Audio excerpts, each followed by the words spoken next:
Bienvenidos a esta nueva entrevista para el blog Popsi entre el psicoanálisis y la cultura pop. Me encuentro hoy con el arquitecto Guillermo Iván López Domínguez y bueno, es arquitecto, pero también es compositor, docente de la Universidad Autónoma de Querétaro. Tiene una maestría en arte moderno y contemporáneo también por la UAC y una maestría en arquitectura por el Instituto de Arquitectura Avanzada de Cataluña. Bienvenido, Guillermo. Muchas gracias. Me da mucho gusto estar acá. No, al contrario, a mí me da mucho gusto tener este chance para hablar. Vamos a hablar de tu libro, que apenas salió como hace 3 semanas, todavía está calientito, ¿no? Sí, recién publicado y todo, exacto. Todavía estamos bajo la euforia de la presentación y la salida. Ándale, y publicado justamente por la Universidad Autónoma de Querétaro también, Sí. ¿no? Inaugurando la colección sobre arquitectura, urbanismo y diseño. Eso no sabía, no Y sí, sabía. en teoría aquí debe empezar una colección, entonces es el primero de esa serie. Pues mira, pues con mayor razón, felicidades. Gracias.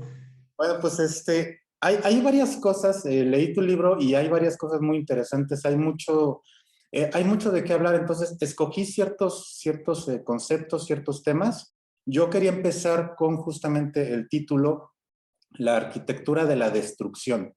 Y me llama la atención que, bueno, la palabra en sí, destrucción, tiene connotaciones por lo general negativas, pero tú en el libro estás planteando la destrucción como un modo de hacer arquitectura. Estás buscando como esta otra parte, incluso liberadora, reveladora de la destrucción, este potencial que puede tener la destrucción en la arquitectura, pero te digo, tiene connotaciones por lo general negativas. Entonces, ¿cómo fue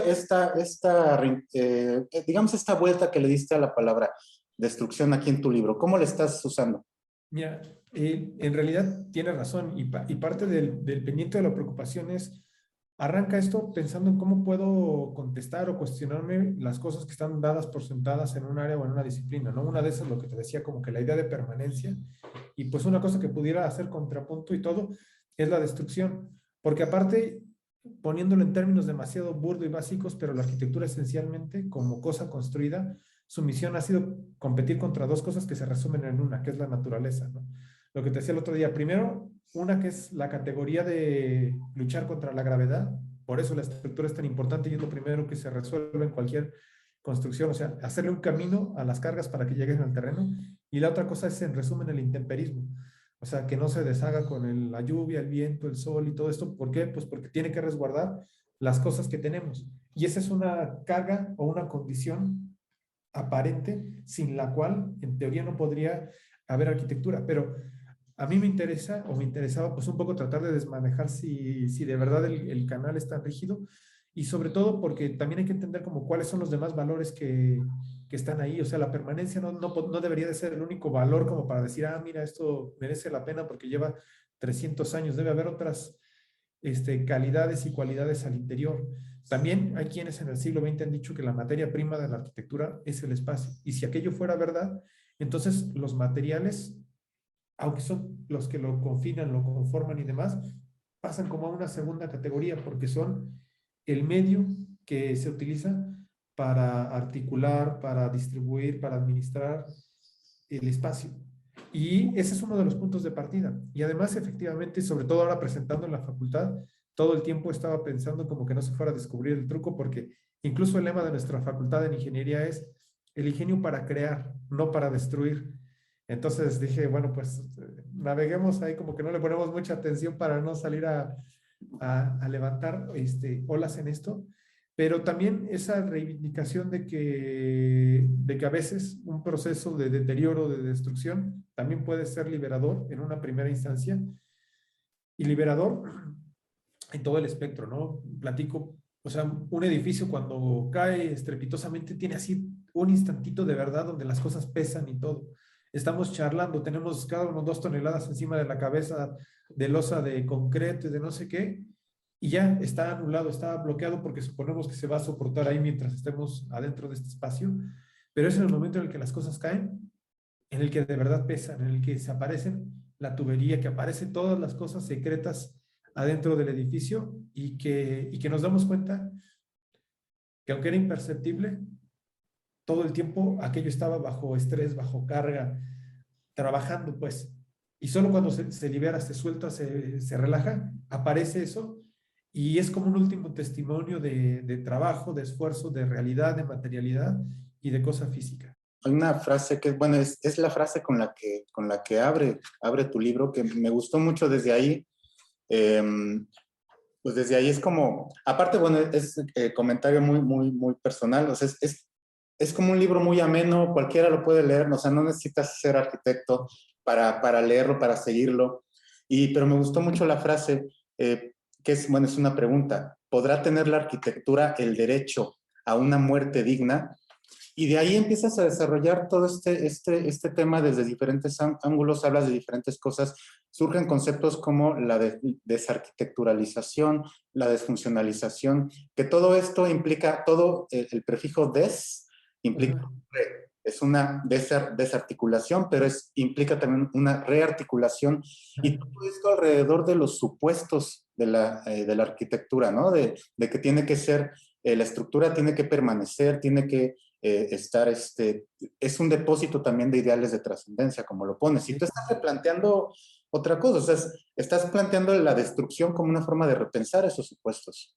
Sí, exacto. Y además, ahora que lo dices también, es como repensarlos desde la forma en la que habitamos, en la forma en la que esos objetos se relacionan con la ciudad o con su medio, pero también yo creo que de una manera mucho más íntima, que creo que se puede leer en el guión de todo esto, pero a lo mejor podría empujarlo un poco más, también desde la perspectiva de quien diseña o que crea un espacio arquitectónico, porque justo como lo abordabas ahora, la arquitectura ha sido depositaria de estos ideales de trascendencia, ¿no? O sea, y se manifiestan de muchísimas maneras en todo el mundo. Generalmente las cosas que más trascienden, pues es a las que más se les ha invertido. Probablemente las viviendas más pobres desaparecieron hace muchísimo, pero nos quedamos con los templos o con las cosas grandes. Y a mucho de esto le asignamos valores que luego suscribimos a manera de identidad y de tradición y todo. Y es solo cuando las cosas de verdad se salen mucho de control que se deterioran demasiado y tal, que pasan como a la categoría de lo arqueológico. ¿No? A mí me extrañaba mucho que es frecuente que cuando revisas libros sobre arquitectura prehispánica, por decir algo, pero digamos de cualquier cultura antigua en el mundo, casi no hay libros que hablen de la arquitectura como arquitectura, sino son libros de arqueología y que, bueno, describen los espacios y todo de la arquitectura, pero como desde la arqueología. Nadie está hablando como en términos propiamente arquitectónicos. Son pocos los ejemplos que he encontrado en ese sentido. Es prácticamente, venga, si queda, pasa a la categoría de lo arqueológico, otra cosa.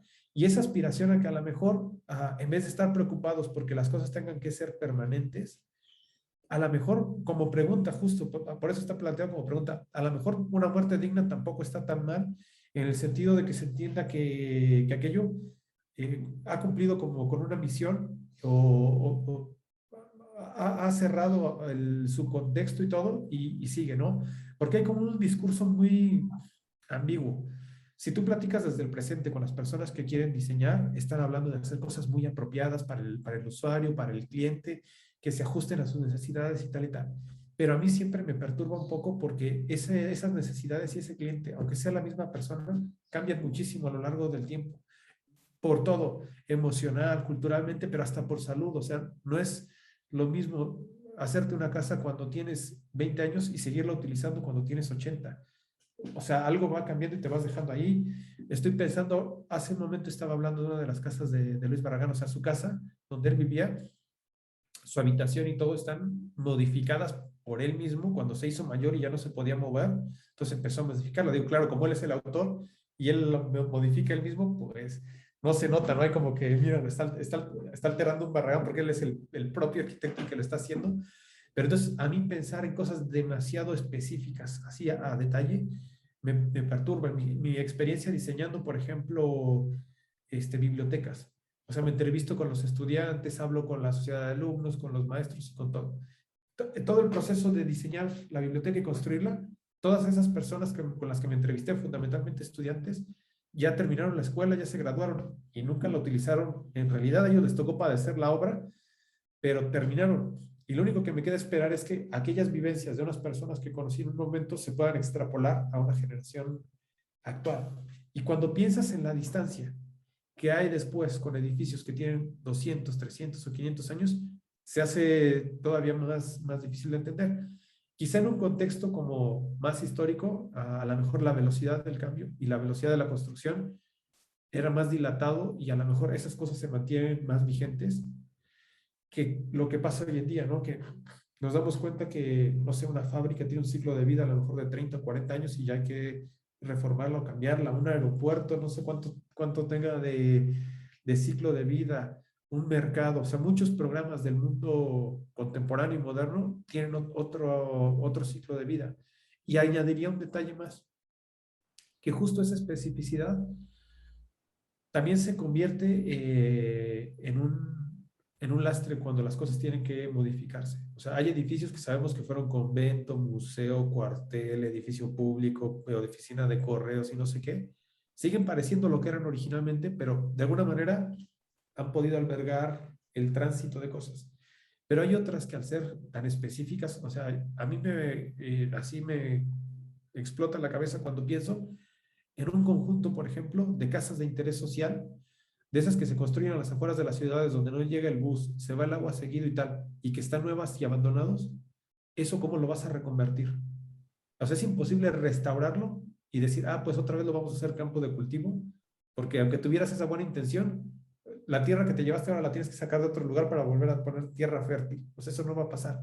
Pero tampoco es como que digas, ah, estas mini casitas las puedo reconvertir en hoteles boutique o las puedo hacer oficinas, nada. O sea, no, si no funcionaron como lo que eran originalmente, no van a funcionar de otra cosa. Y ya solo pensar en la inversión de deshacerlas es peor. Entonces, ese derecho a la muerte digna, de alguna manera, puede abordarse desde lo histórico, pero también creo que es contextual sobre las cosas que nos van quedando como de ese patrimonio contemporáneo, pero al que le vamos dando la espalda, al que no queremos mirar como muy bien y afrontar, y que a lo mejor es esas cosas que conviene platicar con naturalidad desde el principio y decir, bueno, pues esto debería tener un ciclo de vida, a lo mejor es un ciclo de vida que se puede establecer en términos temporales, pero a lo mejor es un ciclo de vida en términos de objetivos, sean familiares, sean sociales, si tú quieres, hasta ecológicos o energéticos, o sea, que digas, ah, ya cuando esta casa no pueda producir su propia electricidad, ya toca renovarlo, cambiarla, pero no lo sé, tampoco es que sea un imperativo, pero sí creo que es una alternativa que puede ser liberadora. Pero también económicos también, ¿no? O sea, muchas veces el ciclo de vida, o sea, ni siquiera lo cumplen y por factores económicos Exacto. esta vida se interrumpe, ¿no? De hecho, al leer tu libro, me vino a la mente varias veces esta idea de morir a tiempo que maneja el filósofo Byung-Chul Han, que a mí me gusta mucho, ¿no? Esta idea de morir a tiempo y hablando de aquí de seres humanos, de nosotros Sí, mismos, sí. la idea de morir a tiempo, ¿no? Y que es esa muerte digna, o esa idea de la muerte digna de la arquitectura, a mí me remitía a eso. Y me gustó, en ese sentido me gustó mucho el ejemplo, que me parece también muy clarificador de eso, de la muerte digna o del morir a tiempo, como yo lo estoy mencionando, la casa de Toyo Ito, ¿no? El U House, que tuvo una función, se construyó con cierta forma para cumplir un objetivo y que lo cumplió. Y que el abandono de esa casa, digamos, o sea, ese abandono no fue por por cuestiones como las que hablas de las casas de interés social, porque, no, sino porque esa era su función y ese me pareció un ejemplo muy claro de muerte digna, ¿no?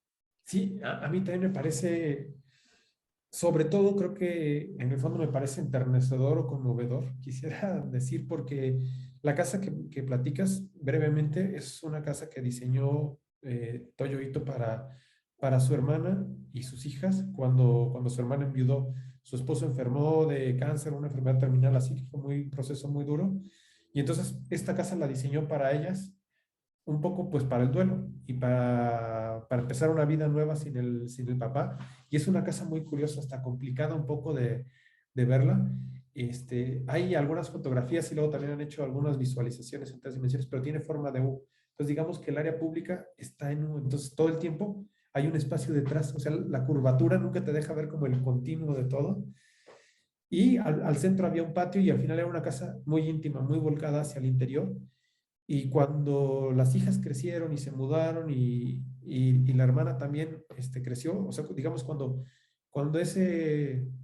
esa idea de protección y de duelo estuvo cubierta, pues ya la casa como que también cerró su etapa, ¿no? Era un proyecto muy específico, pero que también estaba listo para ceder y para dejarse ir y desaparecer una vez que estuviera cubierto. Y ahí quizá esa especificidad que criticamos en un momento, al revés, aquí es liberadora, porque es esto que para lo que era específico ya está hecho y se libera y ya no está, ¿no? Claro, desde la perspectiva un poco de nuestro yo coleccionista, fetichista de las cosas, dices, ah, qué coraje, no la vamos a poder ver o no la vamos a poder visitar, pero en el fondo, y es un poco también lo que pasa con las piezas de Mata Clark, por ejemplo, eso es lo liberador. O sea que un poco lo que decías de morir a tiempo, esas piezas quedaron fuera antes de que se convirtieran en objetos de consumo a gran escala y en que o sea, se mercantilizaran y se perdiera un poco el espíritu de quitarle esas capitas de funcionamiento, de operatividad y de arquitectura. Pues esa función de cuestionar sigue vigente y sigue fuerte en la medida que aquello ya no está. De hecho, ahorita que mencionas Mata Clark, justamente al principio lo que decías de la liberación y de esta revelación también de los materiales, es lo que la casa de Splitting de Mata Clark es lo que señalas que la destrucción en este caso que es en ese sentido es reveladora, ¿no? Revela todo el peso, todos los soportes y los libera también libera el espacio interno, le permite al espacio externo convivir, digamos, ¿no? Todo eso, ¿no? Sí, entremezclarse, filtrarse y liberarse. Y sobre todo porque disciplinas como la arquitectura, que habitan toda la vida en un territorio demasiado ambiguo para su bien y para su mal, ¿no? O sea que los artistas creen que es un asunto de ingeniería, los ingenieros creen que es un asunto de arte, los constructores se imaginan que es un asunto de licencias y permisos y los inmobiliarios lo entienden como negocio y todo eso, pero al final, o sea, es un terreno bastante nebuloso y esa ambigüedad, o sea, cada uno de esas formas de ver asume que tiene que ser capitalizable, que tiene que ser habitable, así, todos tienen una expectativa y por eso a mí me gusta mucho eso, como de cuando le vas quitando como esas expectativas, se empiezan a relevar cosas, pero que siguen hablando de la escala, de la proporción, del volumen, de la masa, y diría yo también incluso de la vida humana, de los ciclos. O sea, tampoco es como que porque ya no me pueda preparar mi desayuno en esa cocina, tampoco tenga nada que decir o que aprender o que sentir o que vivir. Al final también es una experiencia física, estar ahí o ver la cosa inclinada o desmontándose, o ver que hay tres capas de material o que hay un aplanado que se comporta diferente que otra cosa y que se va deteriorando a otro ritmo, qué cosas son las que ceden primero y cuáles ceden después, porque, o sea, incluso ahí como que puedes ir datando las cosas, como por capas, la pintura se muere antes que yo que sé, que el material que tiene detrás o que la estructura. Y no quiero decir que están vivas, pero que sí que interactúan pues con un medio y con las cosas que tienen alrededor. Claro, de alguna forma es, o sea, todo ese deterioro por las razones que sean, ya sea por cuestiones naturales, lluvia, lo que sea, o por el uso mismo que uno le da, pero también creo que, sí, como dices, no es que estén vivas en sí las cosas, pero la vida que ahí se desarrolla y muchas veces lo que uno quiere hacer es ocultar, o sea, vemos que se empieza a caer la pintura, vemos que se empieza que empieza a haber desperfectos y más bien es que eso nos refleja que nuestra vida es la que se está agotando, ¿no? Por decirlo así. Es la, ¿Sabes qué? lo queremos ocultar, ¿no? Eso es mucho verdad y además me gusta porque eso enfatiza lo que te decía. O sea, desde el día que termines un edificio, ya está peleando contra la naturaleza. O sea, empieza su proceso natural de deterioro. El hecho de que un edificio se mantenga donde está siempre depende que tenga una estructura de apoyo, digamos, alrededor. O sea, alguien que le interese, sea cultural o políticamente, ves que dices, no, es que tal monumento, mira cómo lo tienen de abandonado, es que no hay una estructura ideológica o política que lo soporte, diga, ah, mira, se merece que lo restauren y todo. Pero incluso uno, su propia casa, tu estudio, un espacio más íntimo, está abocado al deterioro.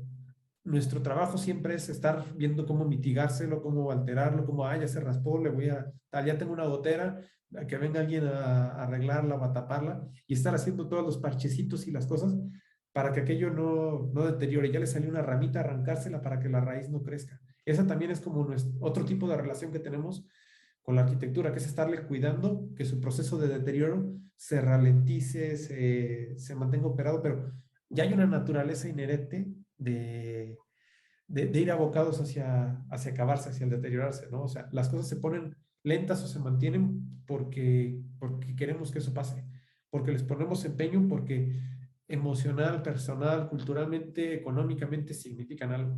Cuando esas cosas se van cayendo y eso se cae antes que el edificio, después viene seguido el edificio. Y como te digo, lo podemos experimentar en escala ciudad. O sea, yo que sé, en tantas ciudades en el mundo, zonas industriales abandonadas o de viviendas reconvertidas en otra cosa porque ya no está ese modelo de familia. Las colonias donde llegaron parejas jóvenes y al cabo de 30 o 40 años ya pasaron un ciclo completo y los que llegaron jóvenes ya son mayores, ya están vendiendo, se están muriendo y esas casas se están reconvirtiendo a lo mejor en servicios o comercios porque están más cerca de los centros. Pero también creo que lo vivimos de forma personal. Yo hablando de mi experiencia, pienso en las casas de los abuelos, por ejemplo, ¿no? Que cuando eres niño, hay como muchas cosas que hacer. Estoy pensando en un patio grandísimo que había en la casa de mi abuela que le llamábamos el corral y era salir a jugar y lodo y un montón de árboles y tal y tal.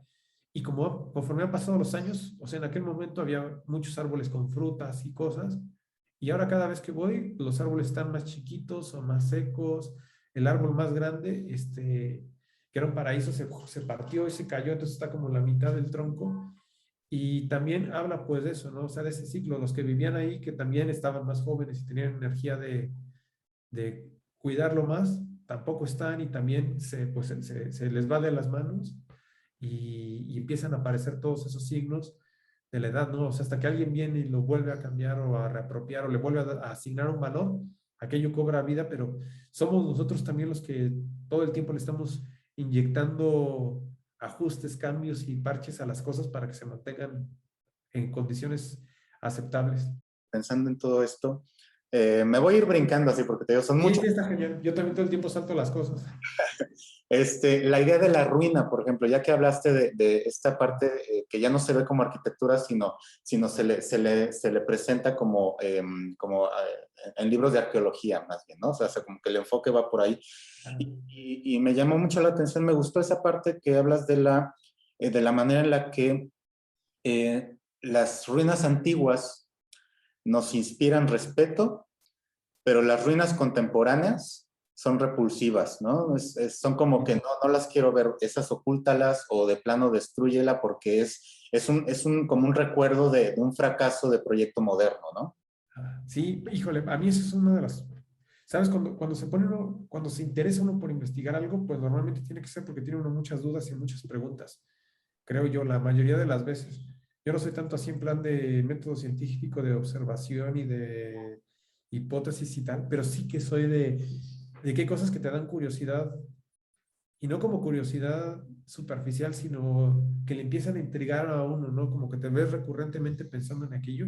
Y una de esas preguntas a mí que me da muchas vueltas es eso, o sea, ¿por qué vamos y vemos las ruinas arqueológicas y todo es como, wow, y siento que no somos solo nosotros, pienso en los dibujos que hizo, por ejemplo, Alexander von Humboldt cuando estuvo viajando por el mundo y sobre todo porque muchas de las ruinas que dibuja son ruinas que ahora las conocemos retocadas y remodeladas y preparadas para el turismo, pero él las pone así llenas de vegetación y acabadas, y inspiran tanto que lo hacen a uno pensar, wow, ¿cómo hacían esto? A mí una cosa que me desconcierta un montón es cuando la gente dice, mira, y no tenían tecnología. Ahí está la evidencia de la tecnología. O sea, si saben cortar las piedras así es porque tienen la tecnología. O sea, sí está la tecnología, mira el testimonio. Pero aunque sabes después de un montón de estudios que aquellos lugares están lejos de su aspecto original, o sea, lugares que tenían policromías y que ahora está la pura piedra pelona o que tienen todo eso, o sea, que sabes que estás viendo una versión así muy, muy, muy disminuida de aquello, inspiran y le hacen cuestionarse uno cómo lo lograron y por qué lo hicieron. Y yo creo, lo que yo aventuro un poco a pensar es que es justo que tenemos suficiente distancia, tanto temporal como cultural y todo, como para que no nos represente nada de riesgo. Es como que, ah, mira, esa gente que vivió lejos en el tiempo y allá, lo hicieron así, mira, y qué bueno que sus cosas sobrevivieron tanto, ¿no? Que es lo que te decía, lo de la permanencia. Deben haber sido muy buenos para que esto haya llegado hasta nosotros. Sin embargo, y hablando muy someramente, y si quieres tú hasta con imprecisiones conceptuales y todo, pero a favor de hacerlo más digerible, creo que con la ruina moderna pasa lo que pasa porque esa sí nos duele. Ese sí es un recordatorio consciente o inconsciente del proyecto moderno que nos quedó a deber algunas cosas. O sea, como que el checklist iba genial y tenemos vacunas y tenemos no sé qué, no sé qué, pero al paso del tiempo también nos empieza a quedar a deber, ¿no? Había unas letras pequeñitas como que no se vieron muy bien y los sacrificios estaban fenomenales mientras se seguía constatando que se validaba o que se verificaba el progreso. Pero después de los años y que ves que ese progreso, A, o no se materializa como te lo imaginaste, o B, tiene un montón de efectos secundarios, por llamarlo de alguna forma, es donde empieza ya a costar y a repercutir y a replantear uno si lo hizo bien o mal. Y no es un asunto como exclusivamente teórico, porque claro, los que sean así muy metidos o muy frikis del tema de lo moderno y de lo posmoderno, o sea, hay listotas de cosas que se pueden verificar, pero creo que la experiencia personal también lo deja, o sea, yo que sé, desde no tener no pensar en aspirar jamás a una jubilación, o cómo cambió la salud, o cómo las cosas que le eran fáciles a las personas cuando eran jóvenes ahora no lo son esas minucias que sí nos dejan leer, aunque sea de manera implícita, que ese proyecto de ciudad, de idea, de todo moderno, no pasó como tenía que pasar o tenía efectos secundarios y es mejor dejarlo de lado, olvidarlo o, no sé si peor aún, pero diferente, pensar que lo que pasa es que eso es una versión anterior, pero que lo nuevo que viene ahora sí ya va a estar bien, o sea, es todavía más ingenuo el creer que esto sigue arreglándose y que sí, mira, nos salió mal hace 50 años, pero mira, prueba estas nuevas casas de ahora que sí van a estar bien, pero que ya de alguna manera podemos adivinar en qué va a parar. Y para mí esa es yo creo que una de las principales razones que yo encontré para que las ruinas modernas nos produzcan esa desconfianza tan extraña y tan rara. Hay a lo mejor es un ejemplo muy burdo, pero pensando en ruinas contemporáneas, pienso, por ejemplo, en esta serie de Walking Dead, que lo que se muestra, pues son ruinas, pero todo el contexto de esas ruinas, pues es pues toda esta invasión zombie o lo que sea, ¿no? O sea, que las ruinas contemporáneas a lo que voy en este sentido, o sea, como que están vinculadas a un desastre, algo que falló, algo que no funcionó, ¿no? ¿Sabes dónde hay una imagen como bien poderosa? Que a lo mejor es un poquito cursi. En la peli de Inception, El Origen. Así, ya ves que todo el tiempo, no recuerdo muy bien la peli porque luego soy muy mal cinéfilos, soy muy ignorante del tema y solo ando pescando las cosas que se conectan con lo que me está interesando, pero, o sea, como que todo el tiempo están tratando de entrar al último nivel de profundidad para llegar a ese universo que es como que esa ciudad idealizada que tiene. Hay una imagen que para mí es poderosísima porque es la imagen de la ciudad, esta la última que llega, con una luz vespertina, toda así dorada, radiante, que es literal uno de los dibujos de Le Corbusier de la ciudad de la Ville Radius, así, increíble. Entonces se ve perfecto, o sea, es dorado, llevas toda la peli tratando de llegar ahí, pero luego cuando hacen zoom y están caminando en las calles, todo está desolado, abandonado, roto y además fuera de escala, pues, porque los personajes son pequeñitos en un lugar, en un desierto urbano, digamos, porque no hay nada y todo está desolado y todo está abandonado. Para mí esa es una imagen así como muy poderosa porque es esa ciudad como espejismo, o sea, de lejos se ve espectacular. Adentro ya se le descubren como que todos los trucos y las fallas y los deterioros y si tú quieres, hasta las decepciones. Pero ese mismo efecto tiene, creo yo, muchas de las cosas que quedan en nuestras ciudades. A mí, por ejemplo, me llama mucho un proceso que pasó en la ciudad de Querétaro, hace unos, no tengo idea, ahorita, tal vez 5 o 7 años, porque simultáneamente pasaron dos cosas. En el centro histórico iban a reformar el Jardín Guerrero y se iban a llevar una fuente que, si bien es historicista, no es histórica, y la iban a trasladar a otro lado. Y paralelo, al mismo tiempo, demolieron la fábrica de la Victoria en Constituyentes para construir un centro comercial.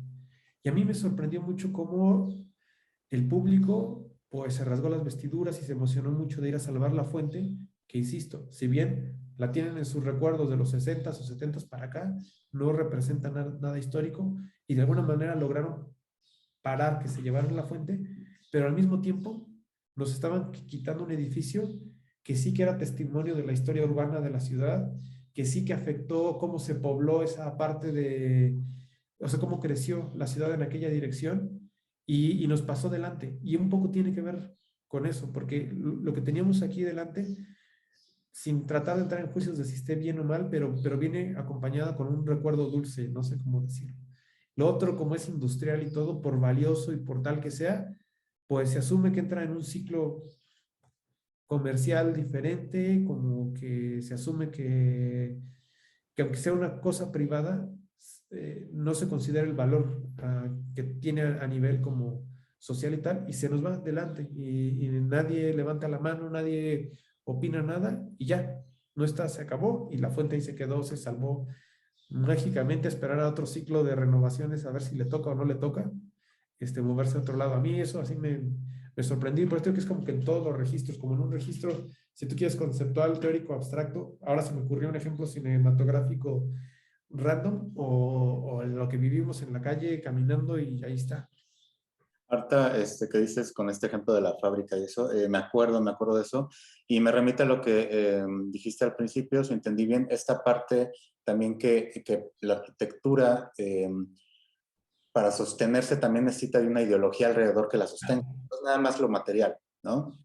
Sí, o sea, la estructura material casi siempre es la que aguanta más hasta el final, pero una vez que se caen las expectativas que tenemos puestas en la arquitectura, en los espacios, el aparato económico que lo mantiene, que lo cuide y todo, se va deteriorando. O sea, y sean, como te digo, edificios públicos, cosas importantes, o hasta el camellón de las calles. O sea, pasa una administración y se queda otra y va muriendo, y con eso después van muriendo las cosas alrededor, ¿no? O sea, y esa es la categoría que hablaba, por ejemplo, de deterioro, ¿no? Que el deterioro además es como más doloroso, más indigno, más lento, y por eso también es como difícil de saber en qué va a parar, ¿no? O sea, las cosas se van estropeando de poco en poco, en poco, en poco, hasta que un día ya no puedes. Está uno trabajando muy feliz en su computadora, un día se hace un poquito más lenta, poquito más, y hasta que ya no puedes hacer nada, pero pasó a lo largo de mucho tiempo, que te fue dejando abandonado, y ya cuando te lo topas ya es demasiado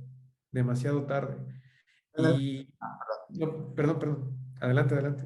Es que ahorita pensé así rápidamente que en el caso de las computadoras y de los gadgets en general, digo, también están diseñados para fallar, digamos, después de cierto tiempo.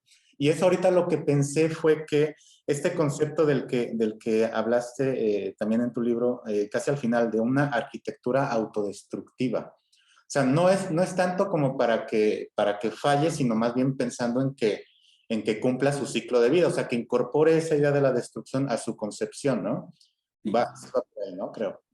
sí, eso es crucial, es fundamental, porque en contraste con la obsolescencia programada, que en resumen es, o sea, las cosas son tal vez autodestructivas en el peor sentido de la palabra, porque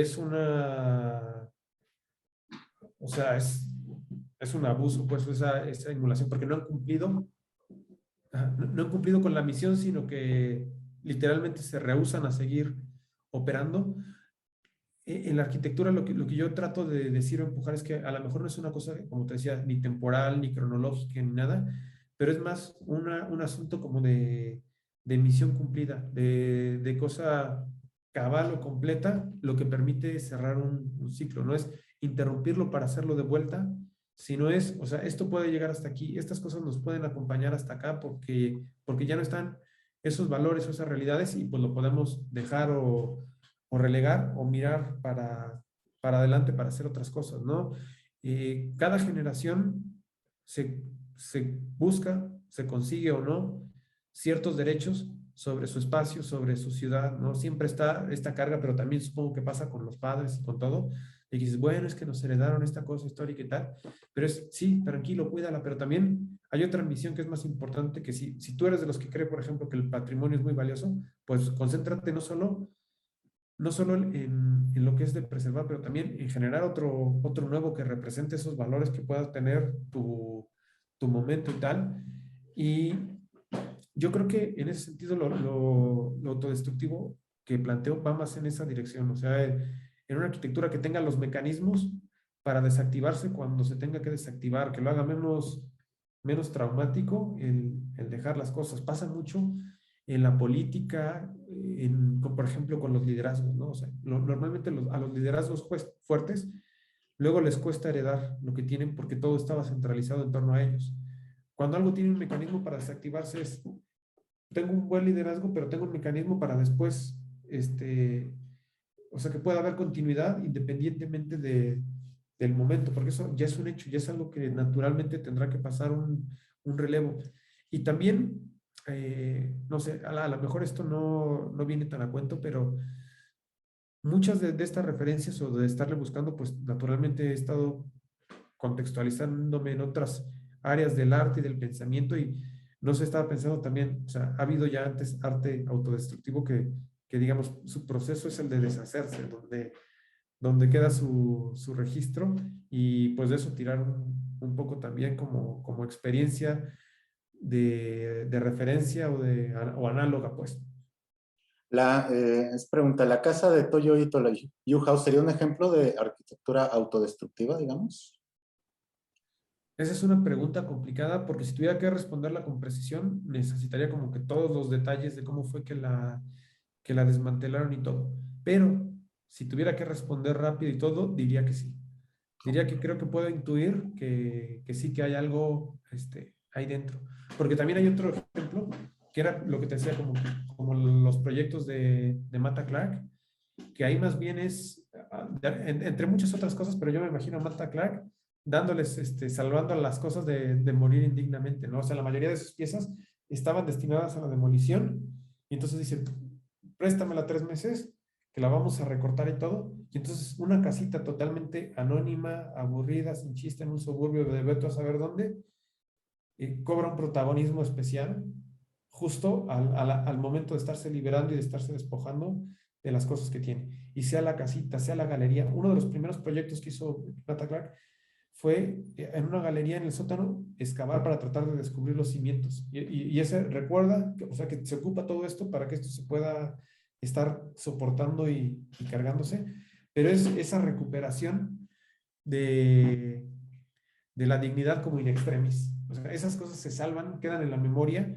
gracias a esa destrucción que los pone delante otra vez. Creo que una de esas imágenes también bien poderosas de Mata Clark es la obra de Conical Intersect, que está haciendo mientras está en construcción atrás del Centro Pompidou en París. Eso es poderosísimo porque así, pues, se están tirando un montón de manzanas históricas y todo, y esta casita salvándose en la memoria porque la están destruyendo. O sea, porque le hacen un agujero y ver que queda no sé qué. Y entonces tenemos unas fotos que la documentan, pero no sé cuántos años haya estado construida esa casa, las décadas que hayan sido, los cientos de años que hayan sido, pero al final lo que la salva en términos de memoria es su destrucción. La manera en la que está cometida se convierte en un proceso creativo de dignificación, de recuperación y, insisto, un proceso creativo en el sentido amplio de la palabra, porque ese desarquitecturalizar o rearquitecturalizar y todo, o sea, quedan plasmados ahí. Cobra otra vigencia y todo en el momento de estarse dejando ir. Entonces, a veces tampoco es tan dramático. Las casitas vecinas acabaron en el basurero en cualquier momento y ya están.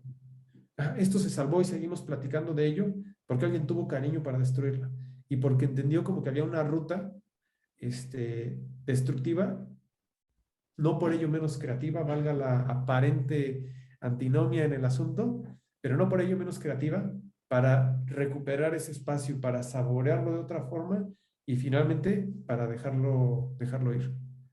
Claro.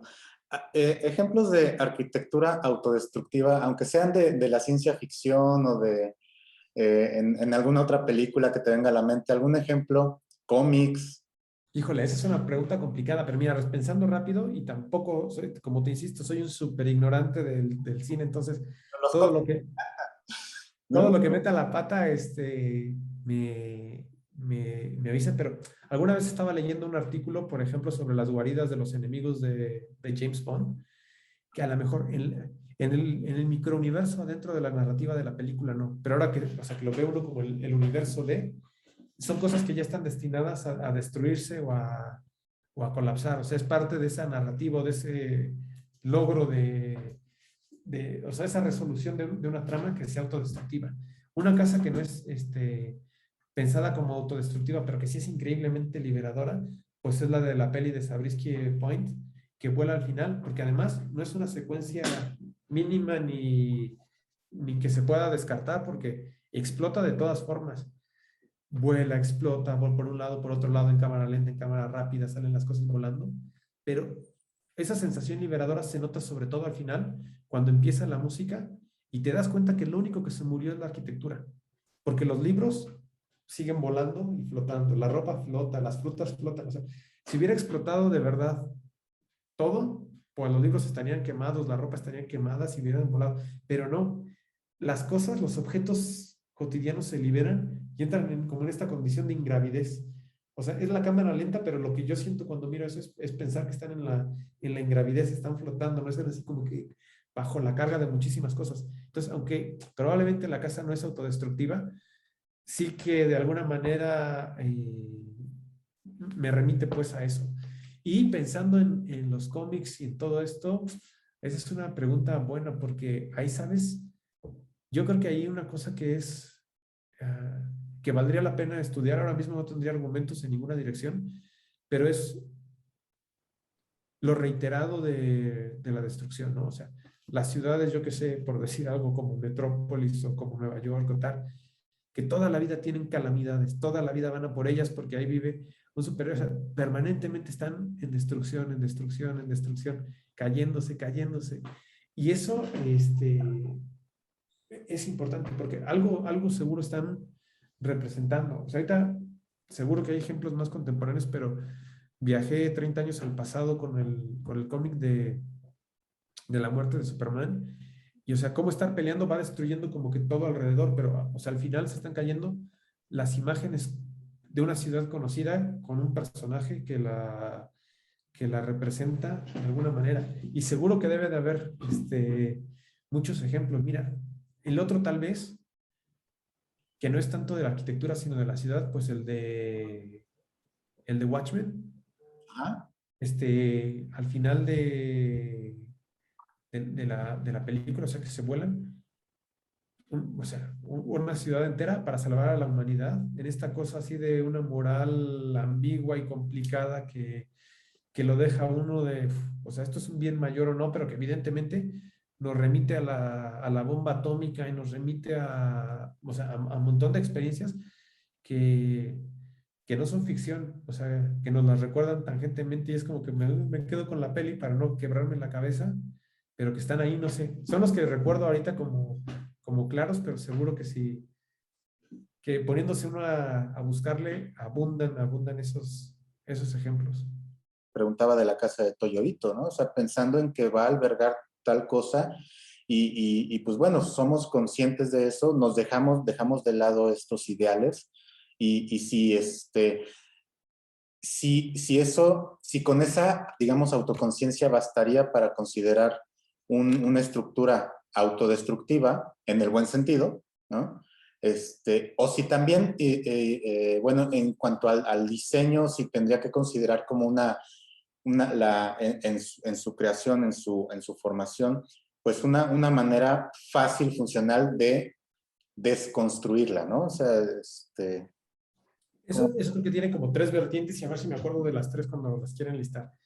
Una que es como esa cobrar conciencia, que también puede ser liberador, pero también tiene un grado de trauma, ¿no? O sea, transitar las cosas de ese tipo no son como tan fáciles. O sea, son liberadoras en el sentido de que, o sea, liberar quiere decir como que soltaste, tiraste o escapaste de otra cosa. Entonces son liberadoras en ese sentido.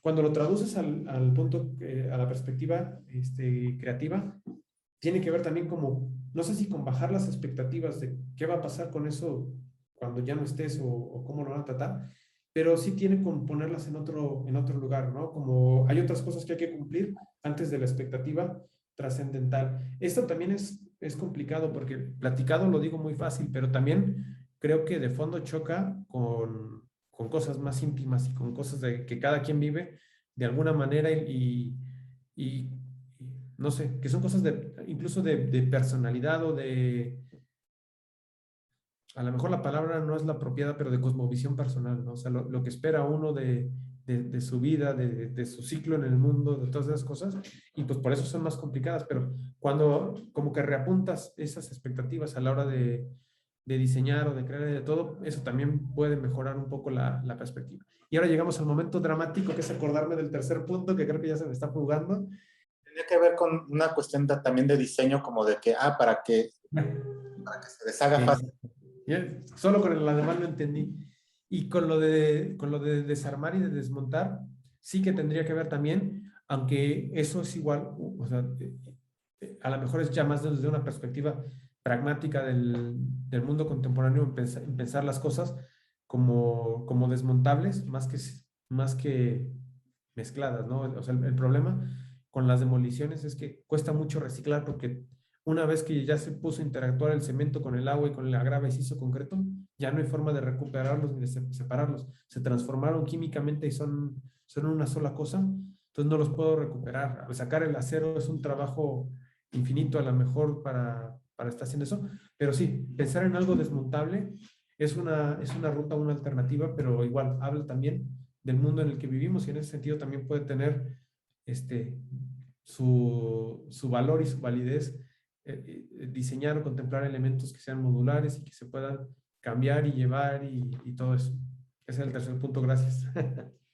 Con la arquitectura contemporánea, si es posible pensar en algo que tenga a lo largo de los años, que recupere, bueno, no recuperar, sino más bien que llegue a tener ese estatus de ruina como lo tienen las ruinas antiguas, que puedan ser admiradas en algún momento como con respeto y no con repulsión y peligro, ¿no? Esa es una pregunta bien complicada porque literal pertenece al ámbito de la especulación, entonces, como no estaremos ahí, ¿no? Pero lo que es una coincidencia muy afortunada es esta vuelta a las ruinas, porque justo estaba pensando en eso yo también hace un momento, que dije, hay un matiz pequeñito que falta hacer al respecto y que creo que la otra razón por la que las ruinas son tan hermosas y tan cautivadoras, bueno, son dos. Es que, por un lado, pegan directamente en la nostalgia posmoderna y en ese de que, mira, seguro lo pasaban mejor antes de lo que lo pasamos nosotros, pero además, esas ruinas también son agradables porque dan testimonio de que esas cosas se pudieron sobreponer a la naturaleza de alguna forma, ¿no? Lo que te decía del deterioro y todo.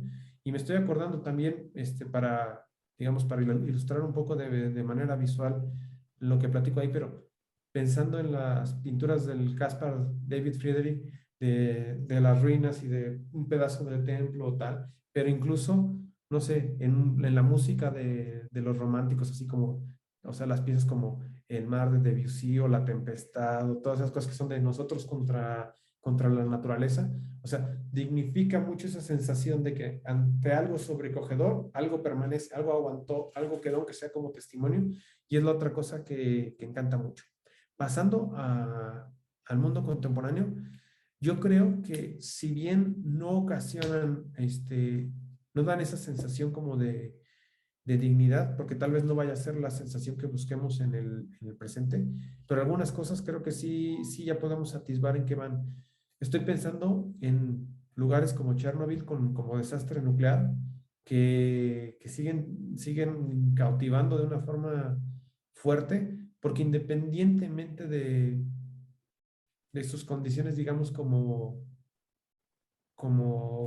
formales, plásticas, el ver las cosas cayéndose, tienen de fondo también un asunto sobrecogedor sobre la humanidad y como un testimonio fortísimo de lo que ha significado. O sea, a mí la ruina de la ciudad, de Pripyat, o como se pronuncia, pero encima pensar en el sarcófago que está dentro de otro sarcófago más grande del reactor, esa ya es una imagen de ruina poderosa porque además pues, está viva, sigue radiactiva, sigue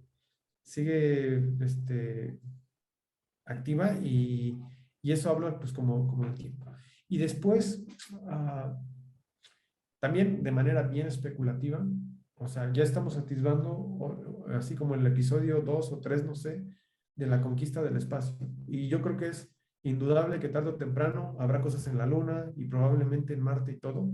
Y también creo que esa va a ser una nueva arqueología para el futuro. O sea, ahorita nos queda adelante, pero no, o sea, no dudo que esas cosas, o sea, ya incluso pensar en irse a buscar el lugar donde alunizaron los primeros astronautas o donde pusieron la bandera, donde todo ya es una especie de arqueología, ir a buscar los cochecitos que se han quedado botados en el espacio, ya sugiere, y sobre todo porque creo que, o sea, que no va a parar, o sea, que tarde o temprano, aunque no es arquitectura, pero también, o sea, los lugares que son como donde están botados los aviones viejos o esos deshuesaderos, también creo que tienen un poco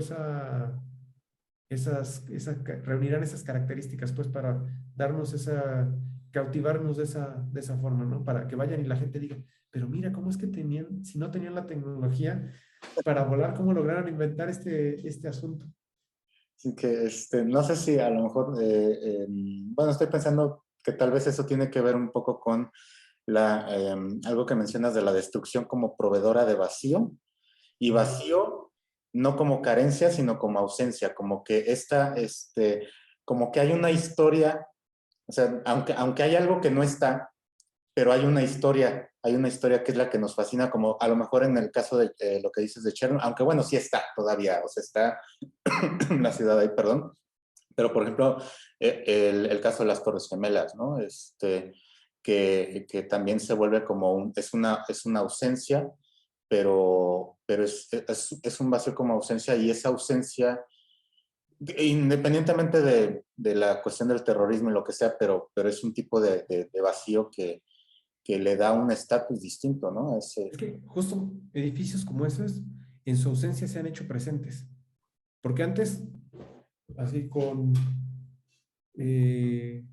respeto para Yamazaki, pero tampoco es que arquitectónicamente fueran piezas muy relevantes para la ciudad. Ahora con todo esto de los 20 años de las Torres Gemelas, esto estaba mirando un documental que me dio mucha risa porque alguien dijo, ahora lamento no tener la cita, quién lo dijo, pero que había una broma habitual que decía que Nueva York tenía dos edificios muy lindos que eran el Empire State y el Chrysler Building, y tenían las cajas en las que vinieron, que eran las Torres Gemelas, pero cobraron un valor social, cultural, psicológico y hasta arquitectónico por el hecho de que no estén. O sea, ahora están más presentes que nunca porque esa destrucción, y como dices, dejando independientemente el tema del terrorismo, pero les ha dado un valor muy poderoso. Justo cuando estaba haciendo todo este trabajo de investigación y demás, tuve una plática con Neil Leach, que él era lo que me insistía mucho. Dice, este asunto tiene que ver con psicología. Me dijo, mira, tengo un artículo justo donde hablo sobre eso, que es más un tema de psicología que un tema de arquitectura o de terrorismo, el que queda plasmado en las Torres Gemelas. Y hay muchas cosas que son así. Incluso, o sea, estoy pensando en Minoru Yamasaki, ¿no? Los departamentos de Pruitt, algo también que los demolieron y que para Jenks es el principio más bien es el final de la época moderna de la arquitectura, pero cobran significado porque los tiran y por lo que eso significa. Y además, como decías, el vacío también se convierte en potencial. O sea, cuando no hay cosas, pueden pasar cosas. Y si no, las cosas ya están, o sea, los edificios, cuando pasa un edificio, cuando pasa una arquitectura, y como digo eso, casi cualquier cosa que produzcamos culturalmente es porque se cruzaron demasiadas cosas para que pasara. O sea, que hay voluntad, que hay un presupuesto, que hay un interés en esas cosas, tal, tal. Cuando todo eso se junta, pasa un objeto concreto. y que con que le muevas un año, que lo postergues para antes o para después, cambia en tecnología, cambia en aspecto, cambia en algo. Es la materialización de condiciones concretas en ese momento, pero ya se cuajaron, ya se solidificaron. Mientras tanto, todo ese potencial como que me lo imagino flotando en el aire y solo está esperando como que se crucen en esa gráfica las 1000 variables que necesitan cruzarse para que eso se materialice. Si no, todo el tiempo está ahí flotando, pero no se materializa. Y es esa sensación de potencial ante el vacío en contraste con solamente con la idea de pérdida, pues. El deseo nace de la falta, ¿no? Sí, Pero una falta que es creadora, al final, es potencial creativo, ¿no? sí, exacto.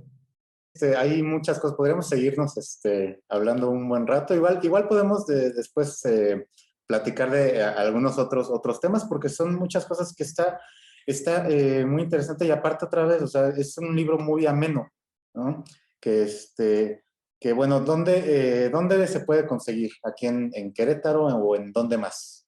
Ahorita, de momento, así, mientras estamos grabando esto, los lugares donde está es en la librería La Comezón, en la calle Andrés Balvanera, en la librería Pessoa, en Hidalgo, cerca de Tecnológico, en la librería universitaria, en Centro Universitario, y quiero suponer que también en Campus Aeropuerto, ahí no estoy seguro, y espero que próximamente esté también en la librería del Fondo de Cultura Económica Hugo Gutiérrez Vega, que está en Próspero C. Vega, y si llega ahí quiere decir que ya está en las librerías del fondo y potencialmente podría estar en otras librerías del fondo del país. Pero digamos, esa última está work in progress, pero espero pronto ya poder tenerlo confirmado. De momento en la Comezón, en Pessoa y en la librería universitaria.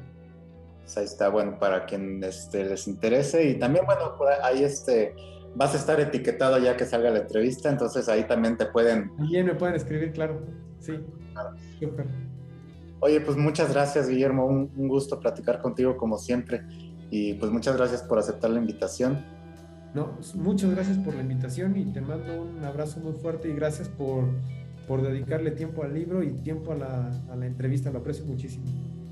No, pues al contrario. Y te digo, a ver si hacemos otra en algún otro momento. Claro, claro. Yo encantado. Siempre me entusiasma platicar estas cosas.